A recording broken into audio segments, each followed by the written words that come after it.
Angela Dorlands, absent. Ashley Toussaint, absent. Robert Holland, Present. Alyssa Zapata, Rudy Maymay, absent.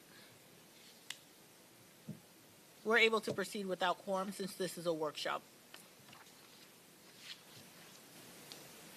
Okay, thank you. Do I need to allow you ladies to make any announcements or anything? I know this isn't a typical board meeting, but I didn't want to begin without the proper procedure.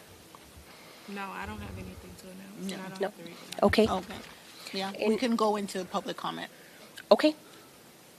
So I'll go ahead and open public comment if anybody would like to ask any questions or make any comments. I just want to say something, if I may. Hi,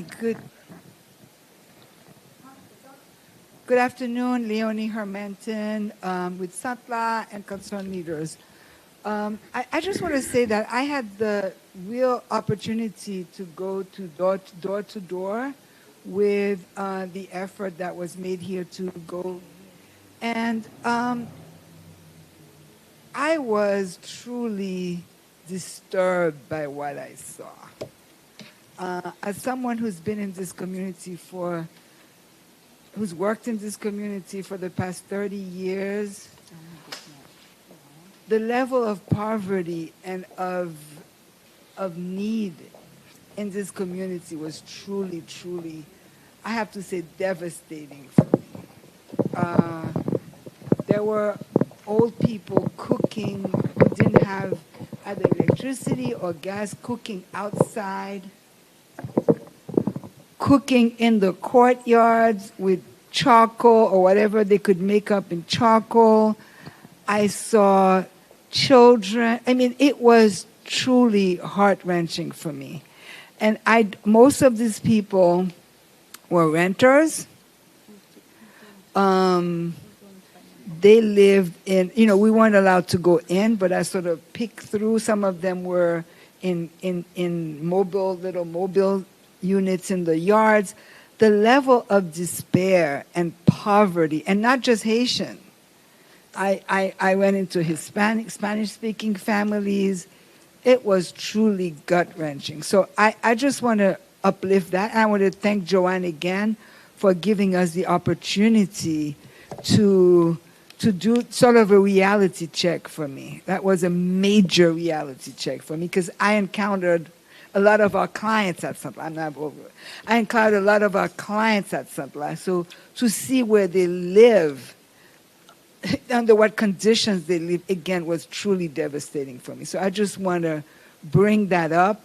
I know that the budget has strategies that are targeting homeowners, etc., and small businesses, but I just want to uplift the fact that there is real poverty in this neighborhood, and it really behooves us in whatever capacity to address it at some level. Thank you.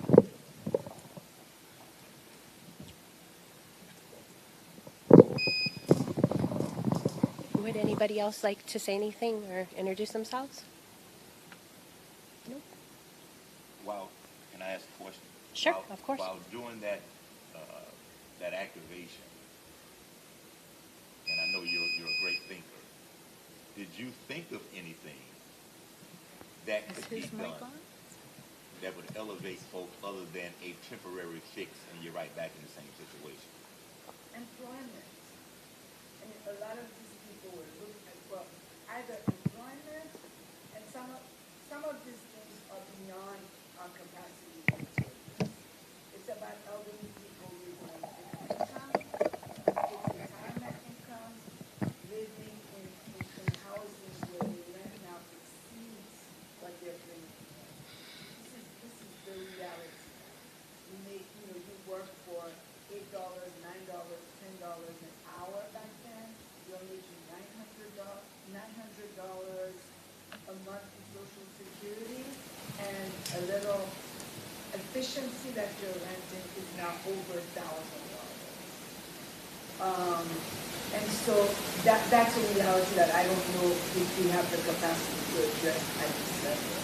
But employment, is a major, major issue. We have multiple people living in the house who are not working, or looking for work. When we talk to them, because employment. And so, I don't know. I think that in terms of the small businesses, I don't know if we can require them to hire locally, but whatever development, whatever is happening, I think it's really important to stress the fact that we need to invest whatever money the trust is given to locally, so that, if you're going to hire people, preference should be given to those who live restaurants, what we're trying to do with construction, but it really needs to be, you can't give money to people and they're going to spend it in flowers. It's gotta be spent in the community to actually provide some support to residents.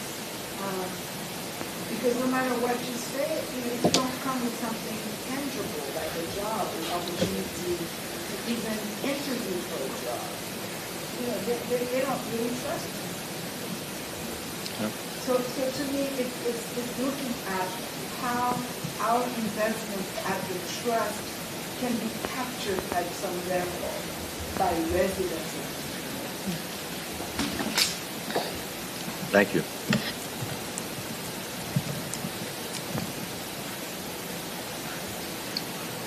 You good? I'm good. Thank you for your comments, and I couldn't agree more. And that's one of the reasons why I state on a continuous basis that everybody deserves a safe, clean place to live.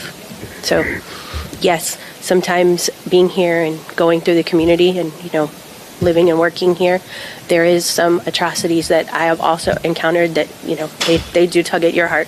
So I appreciate your comments.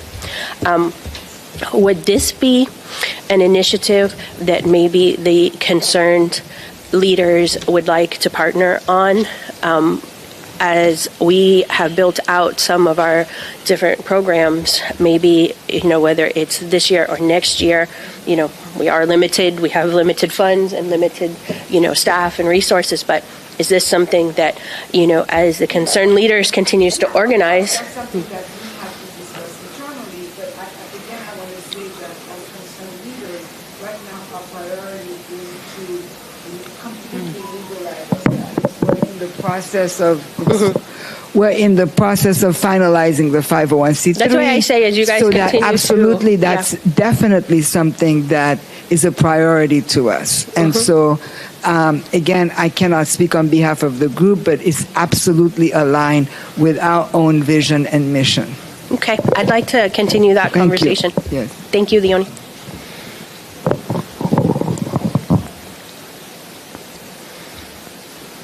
I'm going to give everyone that just got here a second to get in and sit down, and before I go ahead and close public comment.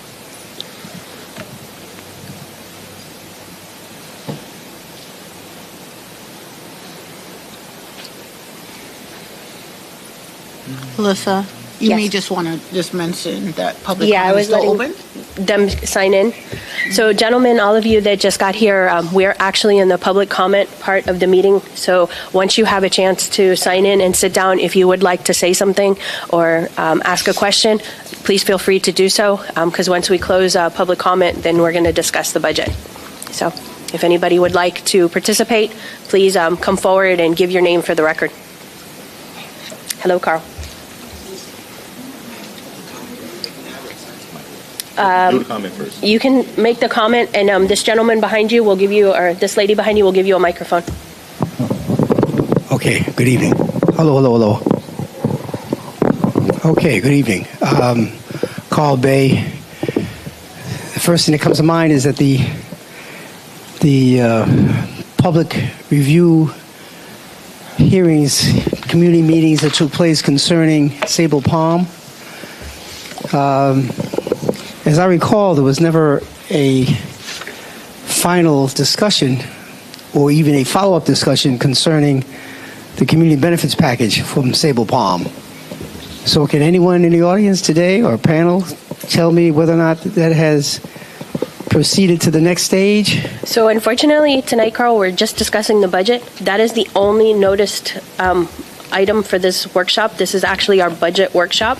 Right. So we can certainly discuss that, or we can, So it's not part of. It's not part of. It is It's not not. on the budget agenda for this It evening. is not. We Okay, can we'll speak save with it for Ms. another time. Millard, or we can figure that out. Yeah. I mean, there's been extensive community meetings and lots of discussions and everything. But I'm with you on we haven't gotten to an end point. So unfortunately, we are going to have to table that conversation for tonight. And if there's anything, we can get you a copy of the budget and you can review that. But yeah, for tonight, it's only the budget. I appreciate it. So anybody else would like to make a comment or ask a question? Okay, I'm going to go ahead and close the public comment portion. And go ahead and, Mr. Holland, if you have any questions, I'll let you go first. No, I've had an opportunity to look at the budget. Most of it kind of gives the expenditures that we have for staff, gives the interest payments that have been earned on the money that we have in the account. When you look at the city's contribution and the interest payments, that pretty much covers staff and all the things that we do here. The other money, which one? The other stuff is the money that we have in our programs, which there's a line item there, and then we have some reserves. So I'm perfectly fine with what I see in the budget. Okay, thank you. And I only have one question. My question is regarding the general liability insurance. And I don't know, I may have asked this question before, but I see that it's gone up and we're paying a pretty hefty amount for the general liability insurance. And my specific question is, if this is a public facility, this is a city facility, why are we carrying our own general liability insurance? Wouldn't that just be some type of add-on or a rider or just for something for the trust? So if maybe we could research that and figure out why our insurance for an already covered facility that probably has lots of insurance, lots of different types of insurance, why we're at that number. So the insurance is more than just, it's not actually covering the facility, it's for the entity or the organization. So we're considered a separate entity, and we did work closely with Frank Gomez of the risk department at the city in order to ensure that as an entity, that we have the proper insurance. So they did work alongside us to be able to receive the quote. We do not cover this facility, but we do have the basics as far as general liability, workers' comp. They do ask, what the square footage of your office, but the insurance for this facility is through the city, which they self-insure, but is not included in our policy. So maybe if we could get a, I guess, from risk management, interpretation, because I'm a bit confused. I mean, I carry general liability insurance, and it's pretty steep. I mean, that could be another 2 grants that we could put out. So I would just kind of like to understand, is this just workers' comp, just, general liability? Does this cover, events? Does this cover, what? Because, I mean, that's a lot for just general liability. It's not windstorm insurance, not any other type of structure insurance, not for special events, not directors and officers insurance. Oh, it is. So Directors and officers is included, but I can provide you with the complete policy. Yeah, because I guess that's kind of what I'm hung up on. Yeah. So if we could just have an interpretation and I could, have a better understanding, because just general liability, I guess is throwing me off in the line item of the budget. Okay. So that's all I have. So I don't have any other questions. So I don't know if you'd like to say anything as our executive director, or give any explanations or present anything, but it's pretty straightforward other than that for me as well. Okay. So just overall comments with the budget. We did just finish our annual audit, and that report was emailed to you today. It was due as of March 31st, and it will be included on the agenda for our next meeting, which will be held on Tuesday. And so the budget does include our fund balance as of September 30th of 2024, which is the last fiscal year. It does identify, we're assuming that we will receive the same dollars from the city that we received in the current fiscal year, which is $249,000. We estimate as far as interest earnings that we would receive $250,000. That's based on the calculation that we received $351,000 in the last fiscal year. So we're estimating a decrease of about $100,000 in interest revenues. And then our carryover fund was $6.3 million. As far as expenses are concerned, we are pretty consistent with last year's expenses. We did increase salaries by the 3%. That's COLA increase for the employees. Our next largest expense, I would say, would probably be professional services. By the time we enter into our next fiscal year, we would have been done with the FIU contract. And so there was a reduction in professional services line item from $132,000 to $100,000. We are carrying over that same $2.2 million in aid to other organizations. That number will probably decrease before we finalize our budget for the next fiscal year due to the fact that we have already expended some of those aids to private organizations through the small business grant. So we'll be carrying over a smaller dollar amount. In addition, that number also includes the $750,000 for the South Florida Community Land Trust. We have not executed that agreement as of yet, as they are still working with the county to finalize their contract, and until their general contractor is able to provide the requested insurance, we're not able to execute the contract on our side. So that 2.2 figure includes the 1.5 for each of our 3 programs, and also the $750,000 for the South Florida Community Land Trust. And those are the major line items that I wanted to discuss as far as the budget for the next fiscal year. Thank you.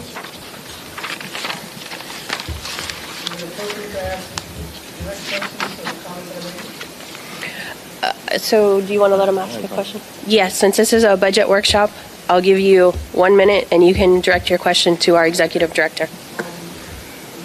Mike, Mr. Bate, Mike. Thank you. Okay. The South Florida Community Land Trust, is it specific for the Little Haiti designated area, or does it go beyond those boundaries? So it's specific to a project that they have on Northeast 2nd Avenue in which they're going to be doing 13 affordable home ownership. And so it's a total project of $7.5 million. They requested $750,000 from the trust, and we're contributing to that development project. Great. Thank you. That's all I had. Thank you. Okay. Anybody else? Anything else?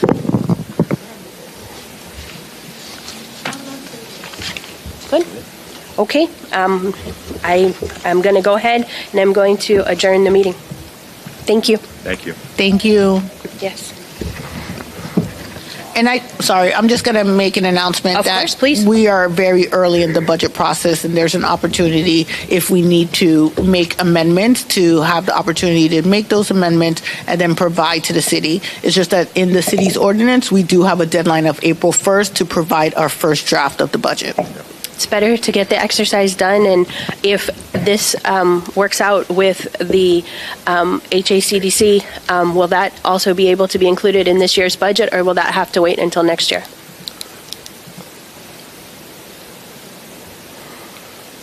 This year's budget starts for October, the budget that we're looking at. So if we foresee that this would be expense that would be encumbered during that fiscal year, then we could make the amendments at that time. And if not, well, okay. Correct. Thank you. I'm sorry? It's online with our packet. Okay. I have a copy, an extra copy if anybody wants one.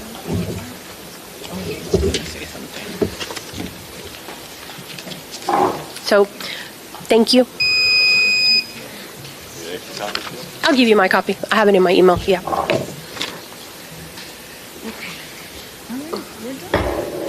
got one more here. See how I'm looking? Amazing. All right, it's good. But ask Tom. You want it? Our meetings are. You've been getting out here for really? Y'all got it together. Y'all We got it even the pretty little setup is legit now. I see a tablecloth. I see shirts with names. I was like, okay, Joanne.